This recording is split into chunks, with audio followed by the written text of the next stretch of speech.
Fala pessoal, estamos aqui muito felizes de começarmos mais um episódio do podcast Outro Lado, onde você vai aprender uma nova forma de enxergar a vida, a história, a ciência e a religião. Mas não só isso, nesse episódio nós vamos falar de outro assunto muito interessante e eu tenho certeza que tem muita influência na sua vida, na minha vida e de todos nós. É o assunto educação. Para isso eu estou aqui com uma pessoa muito especial. Obrigado, Isaac, pela sua participação aqui com a gente. É um prazer. Ele é formado em enfermagem, certo? Tem mestrado na área de... Ciências da saúde. Isso.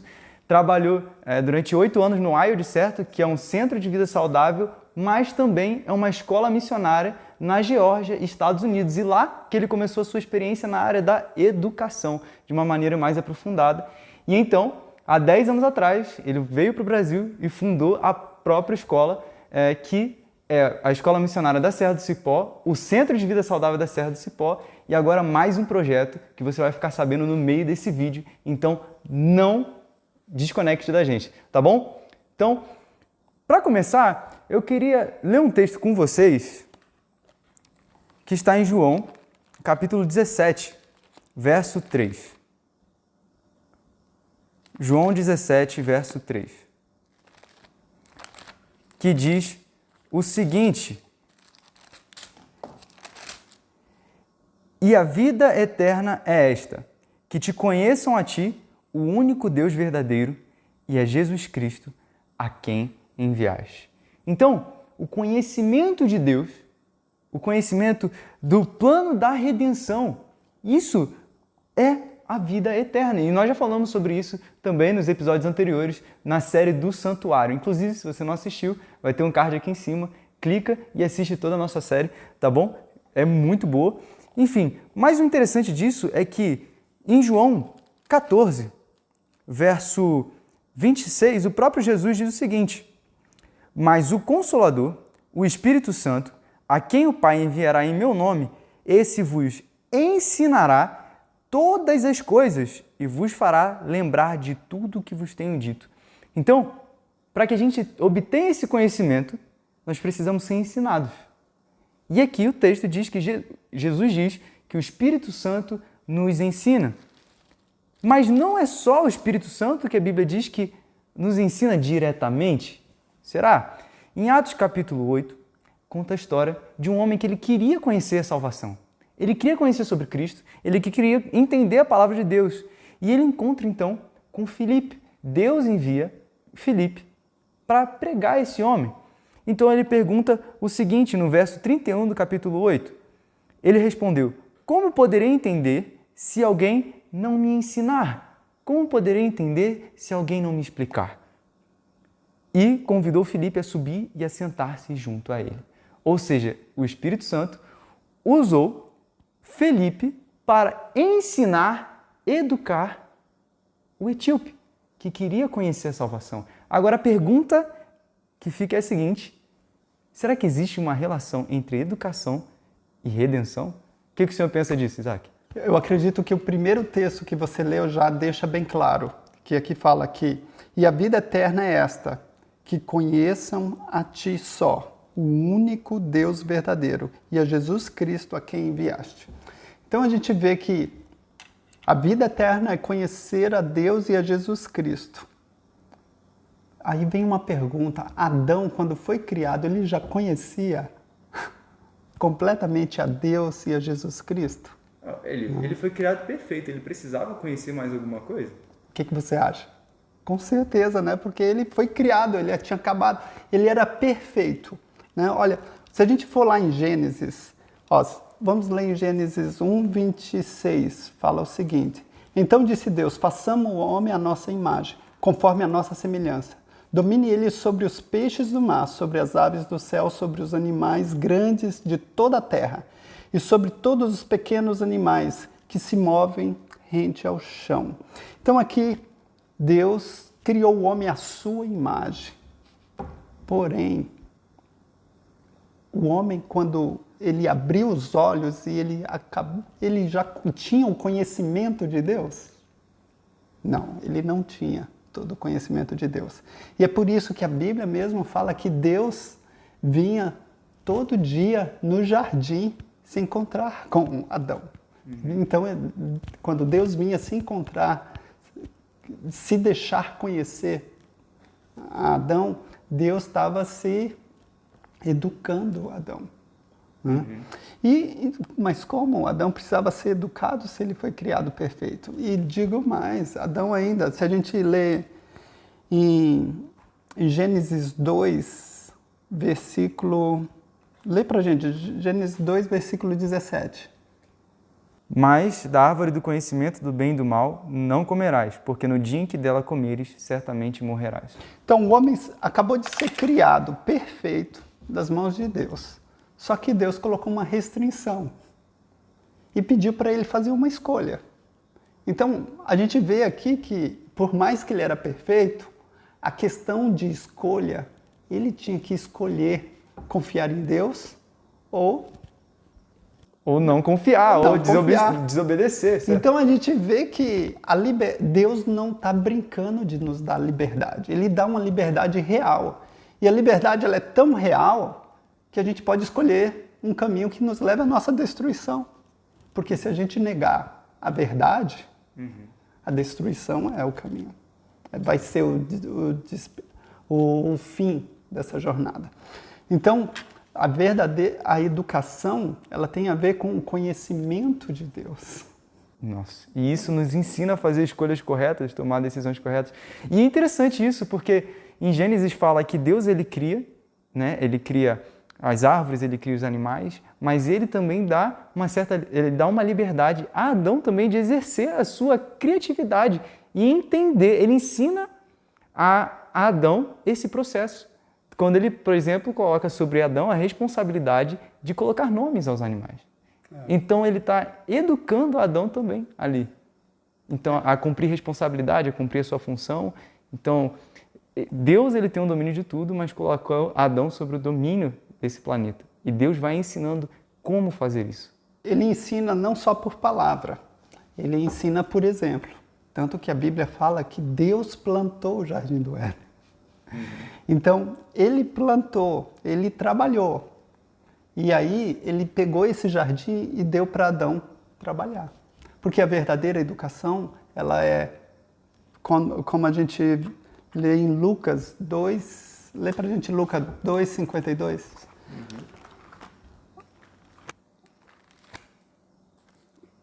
Diz o seguinte: e crescia Jesus em sabedoria, estatura e graça diante de Deus e dos Então, homens. Jesus ele crescia em estatura, físico, sabedoria mental e graça e espiritual.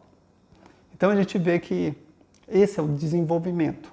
E esse desenvolvimento é educacional. Então, a verdadeira educação é o desenvolvimento completo dessas três áreas.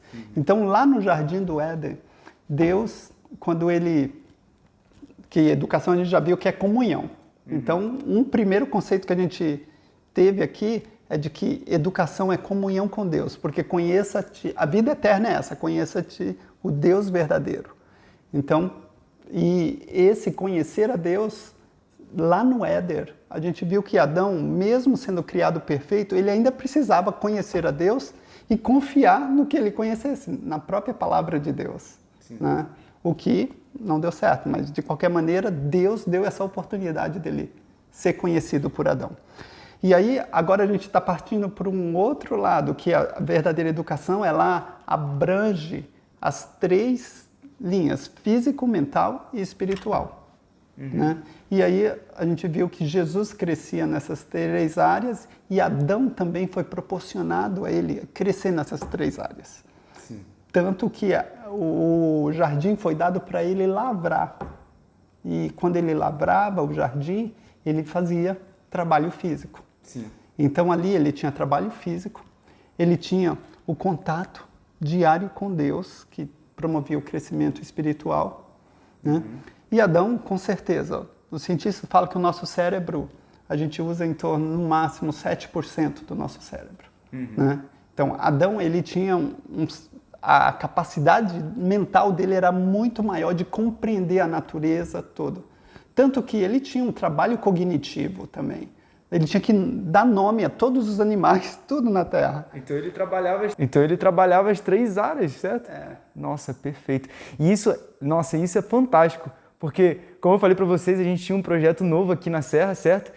E esse projeto é o SESC, que é o Centro Educacional da Serra do Cipó, que usa desses princípios na educação de crianças, jovens e adolescentes, inclusive trabalhando tanto na parte física quanto mental e espiritual, tendo aulas, por exemplo, de agricultura, onde os alunos podem aprender a trabalhar assim como Adão trabalhava no Éden. Tem o desenvolvimento mental, com aulas de matemática, aulas físicas e das disciplinas curriculares, certo? E também o contato espiritual, certo? Do aprendizado na palavra de Deus, do aprendizado baseado na Bíblia, no conhecimento de Deus. Então, todos esses princípios são aprendidos nesse projeto. O senhor quer falar algo sobre ele? Então, a nossa escola missionária é para jovens, que geralmente é jovens depois do 2º grau, depois do ensino médio. E os jovens, quando chegam depois do ensino médio aqui na escola missionária, eles já têm uma bagagem muito grande. Uma bagagem assim... E nessa bagagem deles não inclui o desenvolvimento físico nem espiritual, só o desenvolvimento mental. E esse desenvolvimento mental normal, do ensino normal, ele faz com que as pessoas sejam viciadas ao conhecimento, mas não à aplicação prática desse conhecimento e nem essa aplicação por um motivo espiritual. E aí, a gente, na escola missionária, a gente fica com jovens aqui por em torno de 1 ano. 1 ano é muito pouco. Assim, é difícil cair a ficha e, sabe, e dar a importância que deve ser dada ao trabalho físico e aos motivos espirituais, né? A espiritualizar a nossa vida. Então, a gente viu a necessidade de ficar mais tempo com esses jovens e pegar jovens mais novos. Só que como pegar jovens mais novos se eles têm que estar na escola? E foi aí que também tinha alguns filhos de obreiros por aqui, a gente viu a necessidade de fazer uma escola regular. E aí a gente começou a explorar a ideia de ter uma escola regular. Quando a gente explorou, a gente chegou até uma escola chamada EFA, Escola Família Agrícola. Eles utilizam a pedagogia de alternância, que é uma pedagogia que a criança passa 15 dias na escola e 15 dias com os pais. Como é uma escola rural, o objetivo dela é promover o trabalho rural e formar crianças que possam dar o suporte para os pais continuarem no campo. Então, é realmente uma escola agrícola. Aí a gente pensou, poxa, escola agrícola tem muito a ver com verdadeira educação. Porque a verdadeira educação, ela faz com que, quando a gente trabalha duro na horta, a gente sabe que a gente precisa da bênção de Deus para que isso tenha fruto. Sim. Né? Porque a gente não controla a chuva, né? A gente não controla as pestes.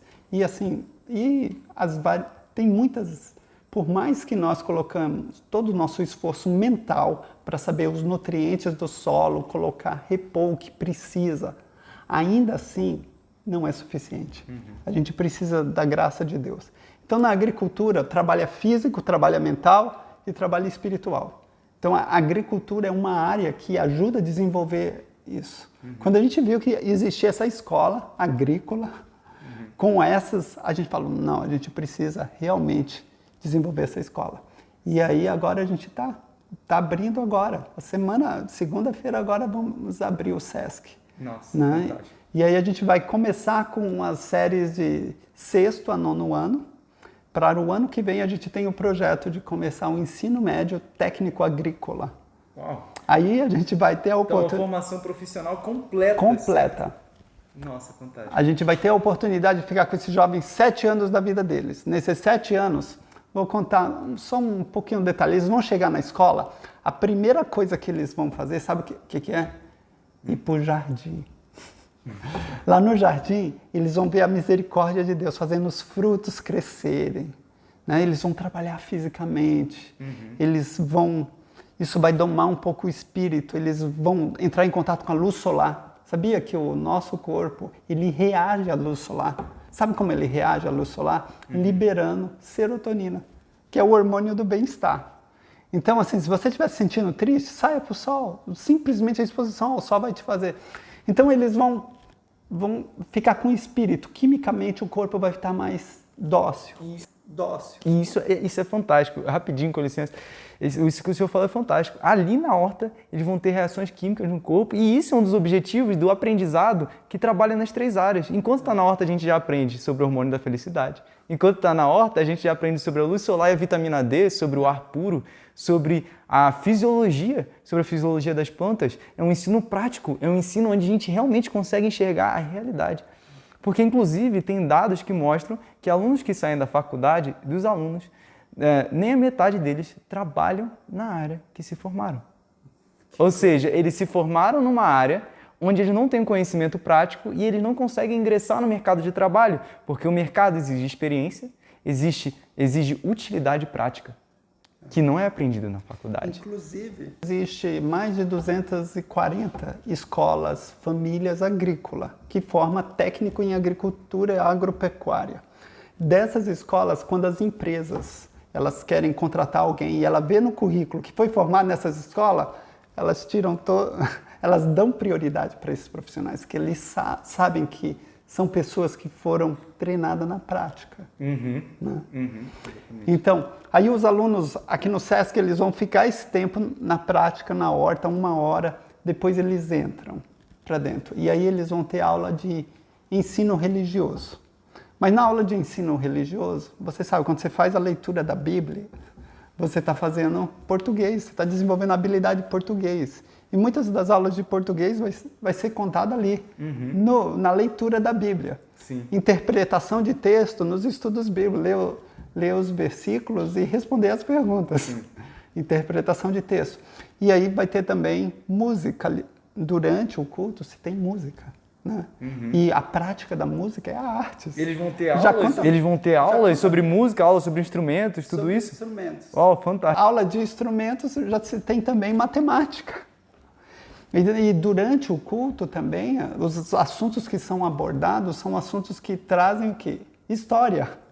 Traz história, traz geografia, né? E o ensino religioso em si. Então, vai ser uma educação bem prática, que vai abordar tanto a parte espiritual, a parte física e a parte mental. Por exemplo, todos os dias no SESC eles vão ter uma aula culinária e eles vão comer depois os alimentos, eles vão almoçar na escola, é período integral a escola. E aí durante essa aula culinária vai ser aula de inglês.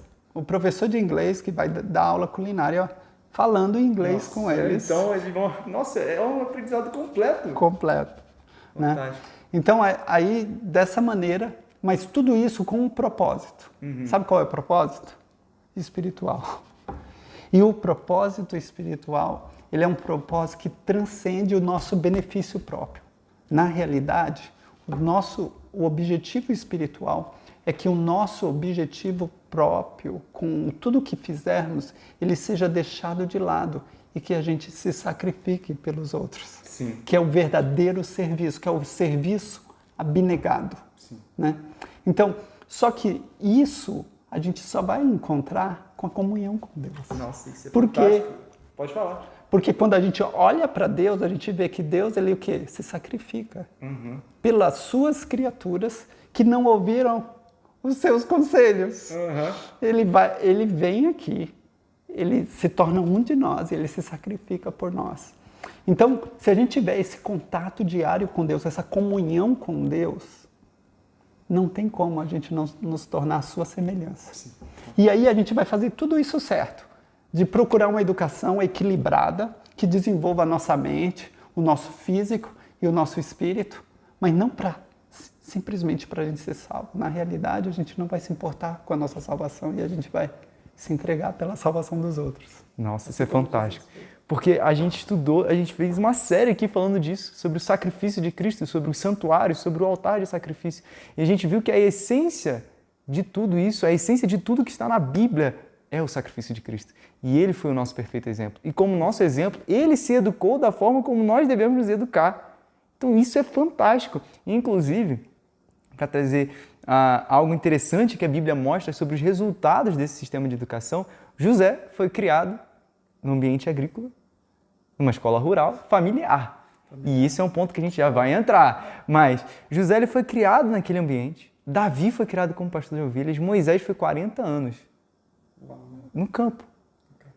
qual foi o resultado disso? O maior estadista da história, o maior rei da história do povo de Israel e o maior líder do povo de Israel. Por isso que a verdadeira educação ela desenvolve a nossa individualidade, a nossa capacidade de pensar e agir por nós mesmos. E quando a gente desenvolve isso, a gente pode se tornar capaz de liderar empreendimentos, assumir responsabilidade e influenciar pessoas. Né? Então isso, para mim, é fantástico no que a Bíblia apresenta sobre educação. E um ponto que o Senhor tocou é que, para todo mundo poder entender, é o seguinte, nessa escola o Senhor falou que vão ser 15 dias na escola e 15 dias em casa, com os pais. E a gente falou que o José foi uma educação familiar, Davi foi uma educação familiar, Moisés passou 12 anos ali com a sua mãe educando. Então, qual é a importância dos pais na educação? Sabemos que os professores são extremamente importantes, isso o sistema educacional tradicional já mostra, a maior parte do dia o aluno passa com o professor, mas a importância dos pais na educação de um filho. Vamos voltar lá em Gênesis e tentar avançar um pouquinho nesse sentido. Porque em Gênesis, quem que era o pai? Deus. Deus. E para que Adão fosse instruído, conhecesse a Deus, Deus visitava Adão diariamente. Né? E lá ele se revelava, tinha comunhão. Então a gente não pode separar educação de comunhão com Deus. Né? Só que o pecado entrou. E o pecado, a gente sabe que faz separação entre nós e Deus. E aí Deus deixou um representante dele para conosco. Quem são? Os pais. Né?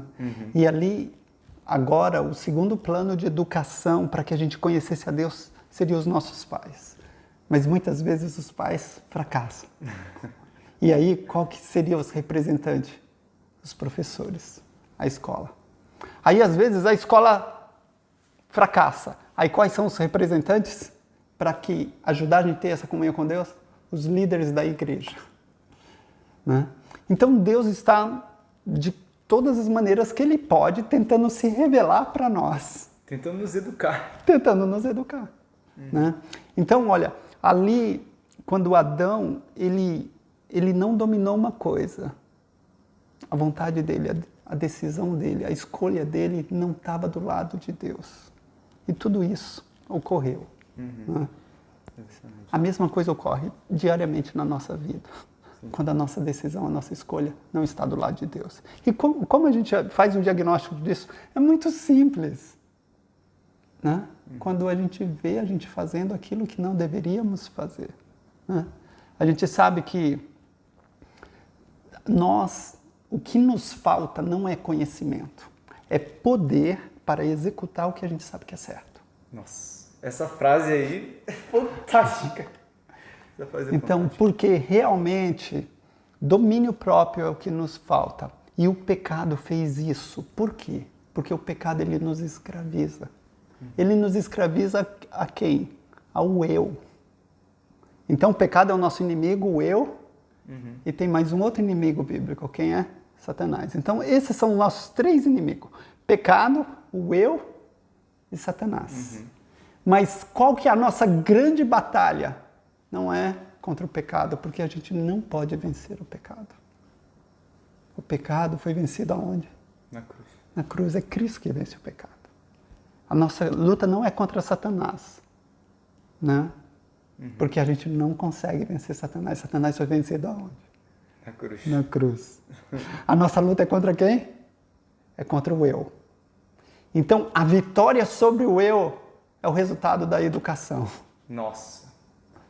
Incrível. Né? Porque o eu precisa colocar a sua vontade do lado de Deus. E isso tem que ser por escolha, é liberdade. Não dá para Deus forçar. Essa é uma obra que nós temos que fazer. Deus não vai fazer por nós. Deus não fez por Adão. Então, se a gente não colocar nossa vontade do lado de Deus, reconhecendo que o nosso eu tem uma inclinação corrupta e que nos leva para a destruição, se a gente não tiver esse autoconhecimento, a gente nunca vai alcançar uma educação. Sim. Então, assim, todo esse processo de desenvolvimento físico, mental, o objetivo dele é único, nos levar a dominar a nossa vontade corrompida, a ter domínio próprio. Isso é ótimo, porque Jesus, por exemplo, ele fez o chamado a Eliseu Se você acompanhar na história de Eliseu, você vê que, eu acho que com biografias bíblicas fica tudo mais fácil da gente entender. Então, Eliseu era um jovem rico, ele tinha boa condição familiar, e o profeta chama ele para servir a Deus e abandonar aquilo ali e se abnegar, entregar a vida pelas outras pessoas, para a salvação de outras pessoas. E ele aceita. Mas Jesus, o próprio Deus, faz o mesmo chamado ao jovem rico. O mesmo chamado, nas mesmas condições. E o jovem rico escolheu não aceitar. Ele achava que por ele seguir, aparentemente, os mandamentos de Deus, aquilo já dava salvação para ele. Mas a questão não é o conhecimento em si, a questão não é a técnica, a questão não é só a matemática e a física, mas é a motivação do coração. E você vê que na história de Eliseu, Eliseu saiu, ele ia ser o herdeiro do pai, o chefe de todo mundo. Ele atendeu o chamado de Deus para ser o quê? Servente. Antes dele se tornar profeta, ele era um servente de Elias. Ele era aquele que ajudava Elias nas suas coisas básicas do dia a dia. Era algo assim, não é algo grandioso de se fazer. Então, quando ele não recebeu, né, um chamado alto, uma posição alta, mas serviçal, quem que ele estava lutando naqueles momentos? Contra ele mesmo, contra o eu dele. Quais eram o motivo do coração dele? Né? Ele queria fazer as coisas para a glória de si próprio ou para a glória de Deus. Fantástico. E ele foi provado, ele foi um servente fiel em algo bem básico, né? Ajudando o profeta nas suas necessidades básicas. Mas ele assim ansiava fazer algo melhor, tanto que ele pediu porção dobrada do Espírito. Né? E foi do Espírito, não foi da sabedoria. Exatamente. Agora, um ponto interessante é que quando a gente segue esse método de educação, não é bom só para o filho, mas é bom para o pai. Porque olha só, Deus ele nos criou a sua imagem e semelhança, ele criou Adão a sua imagem e semelhança. Mas o filho é a imagem e semelhança do pai. Então, a relação de Deus como pai para seu filho Adão é a mesma de Adão como pai para o seu filho. Então, Deus ele vai educando o pai a seguir o seu exemplo. Uma prova disso é Enoque, que depois que ele teve seu filho, a Bíblia diz que ele andou com Deus. Ele entendeu quem Deus era. Ele entendeu o amor paternal de Deus. E agora, tanto o filho se desenvolve por causa do amor do pai, o pai é um exemplo do que Cristo era. E nos tenros anos ali, nos anos iniciais da sua vida, ele começa a entender o papel de Jesus na sua vida através do pai. E o pai não fica com aquela pergunta na cabeça: o que meu filho está aprendendo na escola? Eu não sei. O que meu filho está vivendo? Como meu filho está se desenvolvendo? E não perde aquela fase linda da vida, né, que é a infância. Mas eu falo isso, eu tenho só 17 anos. Eu não tenho experiência para falar disso. Prática, é um conhecimento. Eu tenho experiência, sim, da educação que os meus pais me deram. Mas eu queria ouvir do Senhor agora com uma educação que o Senhor deu aos seus filhos. Algo que, algum testemunho seu, algo que aconteceu que você viu isso na prática. Antes de eu abordar, eu gostaria só de dar uma ênfase na educação de Jesus. Porque Jesus, quando tinha 12 anos de idade, ele tinha um intelecto Ótimo. que deixou confuso, sabe quem? Os doutores da lei. Então ele já tinha uma mente, um intelecto extremamente desenvolvido. Educado como carpinteiro, educado pela sua mãe, educado baseado na palavra de Deus. Na palavra de Deus. Físico, mental e espiritual. E outra coisa, com 12 anos ele começou o ministério. Ele estava preparado mentalmente. Ele não começou o ministério dele com 12 anos. Ele continuou nessa vida humilde e simples de carpinteiro até 30 anos. Sabia que o nosso lobo frontal, que é a parte mais nobre do cérebro, que é o córtex pré-frontal, ele está completamente maduro ao redor dos 30 anos?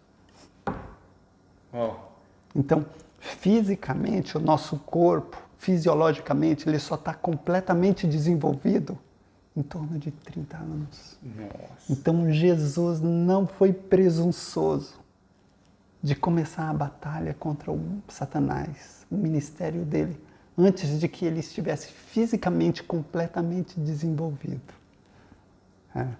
Que contraste, né? Que contraste com a vida do Isaac, porque você perguntou sobre o Isaac. O Isaac, com 16 anos, saiu de casa achando que era dono do próprio nariz. Achando que já estava desenvolvido bastante, que não devia honrar os pais, saiu para cuidar de si próprio. O Isaac quebrou a cara. Mas eu quebrei a cara por muito tempo, até o tempo que eu entrei no método divino, sabe? Porque Deus tem um método para a verdadeira educação, para que o nosso eu, a nossa vontade seja colocada do lado da vontade de Deus. E qual que é esse método?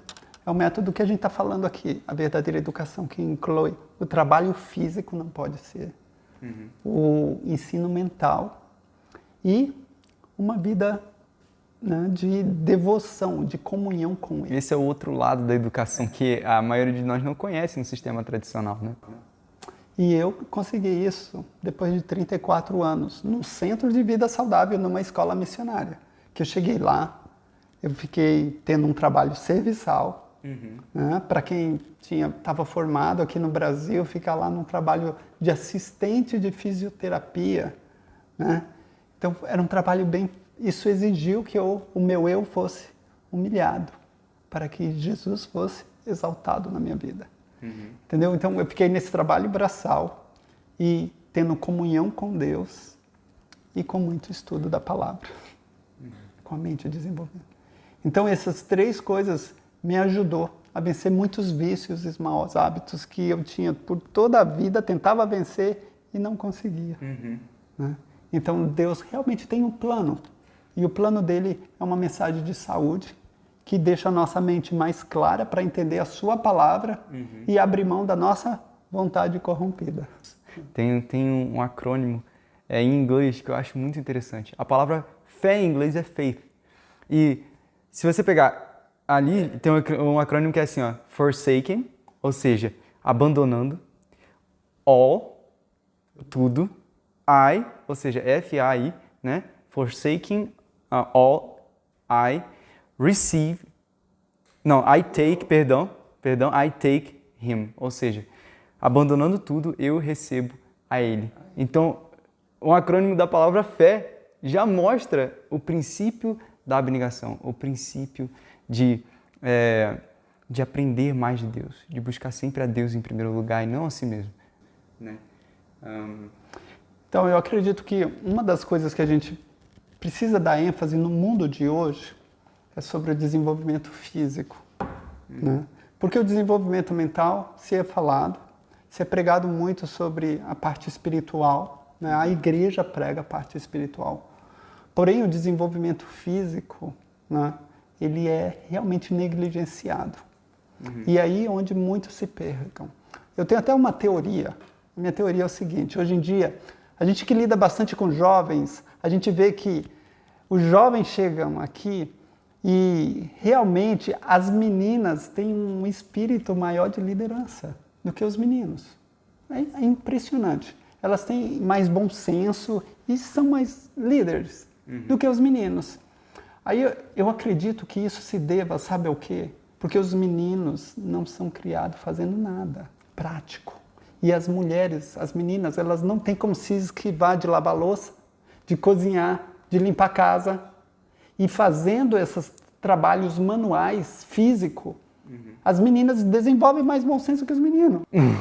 Isso é interessante, porque isso mostra pra gente que o papel da mãe que educa o seu filho dentro de casa é essencial. A Bíblia fala que, deixa bem claro que o papel de uma mãe educando o seu filho é tão importante quanto um pregador no púlpito. Então, o trabalho, o varrer uma casa, o lavar uma louça é importantíssimo, tanto para o menino quanto para a menina. O desenvolvimento físico é muito importante, né? E a gente vê que Jesus demonstrou bem claro isso, que ele não tem preconceito com o trabalho prático. Tanto que ele lavou os pés dos discípulos. Em um momento que ele tinha tantas coisas para vos falar, mas vós não estáis preparado. Então eu vou e lavo os pés. Entendeu? Então ele parou de falar, de ensinar, porque os ouvidos... Não que ele não tivesse o que falar. Ele tinha muito a falar, mas ele não falou. E ele foi lavar os pés. Foi fazer um trabalho, foi demonstrar. Né? Então, a gente está numa sociedade que valoriza muito falar. Esse ponto é polêmico. Mas, assim, fazer e dar o exemplo é realmente o que se precisa. Né? Então, a gente realmente precisa dar essa ênfase que o trabalho prático, ele precisa ser dado mais importância para ele, levar as informações para a prática, para a relevância prática. E a gente vê que a história do mundo vai ser encerrada em Apocalipse 14, versículo 6. Lê para a gente. Apocalipse 14, versículo 6, nos fala de uma mensagem que um anjo dá para todo mundo, que é conhecida como a primeira mensagem angélica. Nessa mensagem angélica deixa claro que tem o componente físico, mental e espiritual. Lê pra gente. Vi outro anjo voando pelo meio do céu, tendo o evangelho eterno para pregar aos que se assentam sobre a terra e a cada nação, tribo, língua e povo, dizendo em grande voz: temei a Deus e dai-lhe glória, pois é chegada a hora do seu juízo, e adorai aquele que fez o céu, a terra, o mar e as fontes das águas. Se você não entendeu qual é a relação que isso existe, se você não entendeu qual é a relação entre educação e esse texto, qual é a relação entre educação e os eventos finais, nos acompanhe nos próximos episódios do nosso podcast e você vai descobrir qual é o verdadeiro sentido da educação, não só para Adão, não só para o povo de Israel, mas para o nosso tempo também.